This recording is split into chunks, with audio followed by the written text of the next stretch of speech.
Welcome to ENT student. Now we are going to discuss the second bone of the temporal bone, second part, that is tympanic bone, which is like a gutter shaped like this.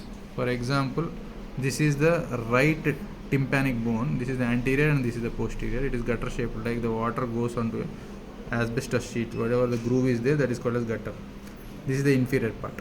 So once you take this separately, the anterior superior part is above, placed higher, and posterior inferior part is placed below. This is the right one we are trying to tell. And there are two sutures associated with the anteriorly. There was squamous temporal bone which is forming the tympanosquamous suture here, and posteriorly we have the tympanomastoid suture here. So this tympanomastoid suture is posterior inferiorly placed, and connective tissues enter into it, and it forms a tight junction wherein we have to release them by sharp dissection with a blade, something like that. And here is a tympanosquamous suture which is anterosuperior. So remember TS, S for superior. So this is tympanomastoid suture, M is inferior, okay, S is superior, remember like that, other one is inferior automatically. So this is tympanosquamous suture forming the squamous with the squamous temporal bone. So once you take this, the next part, so this is the posterior inferior, this is the anterosuperior. Anterior to this tympanic bone, which is a gutter shaped, is having the temporomandibular joint. This temporomandibular joint is separated with a thin bony plate. As you could see, this is forming the anterior border of the middle ear, of course we know that.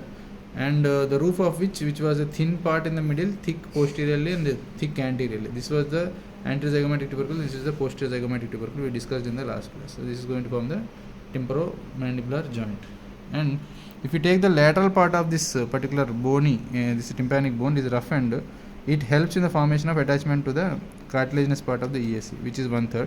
Rather, this bony form is going to form the 2/3 of the external auditory canal, as we know that.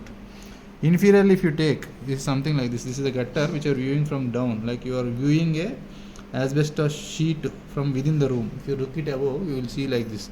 So there is one engaging place called as a vaginal process of the tympanic bone inferiorly, wherein the styloid process is going to sit. Whereas one bone should have some space.